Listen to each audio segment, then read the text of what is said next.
What is it? Our model NAS has just 10 people. Is it realistic to keep the same number? Don't countries with large populations have special economic problems? Isn't the number of people in the country an important consideration?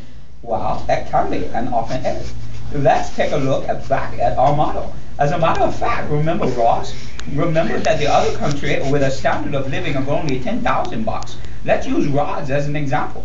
Ross has had some natural disasters and some political upheavals, and it does have plenty of people. And remember what we determined 10,000 bucks was. It was what we described as minimum living conditions, enough to barely get by.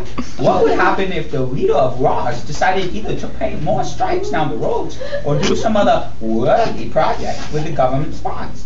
What happens if he takes a substantial amount of taxes, calls it bucks, call it goods and services, call it part of the gross national product, out of the economy to paint more lines down the streets? What happens to the average 10,000 bucks a year income for his people?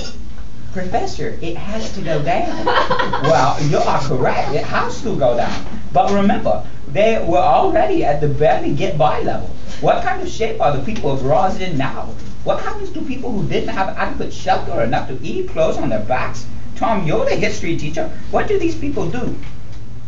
They starve, they steal, they plunder other countries, or they have I'm working into it. Or they have a revolution. We'll get there. Exactly. It's in all the history books. It's going on today. Professor? Yes, Jeff? Can't people from other countries help them?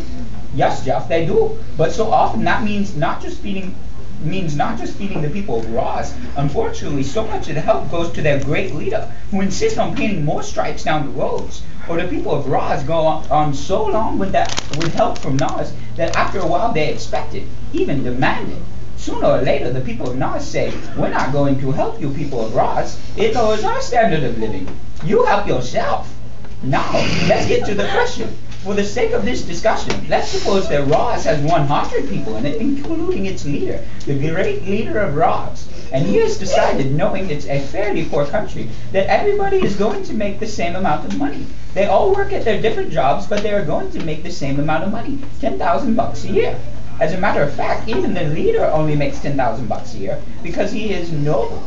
Then a couple of things happen. Spilling into Ross come 50 refugees from the neighboring warring country, and also 50 little citizens of Ross are born.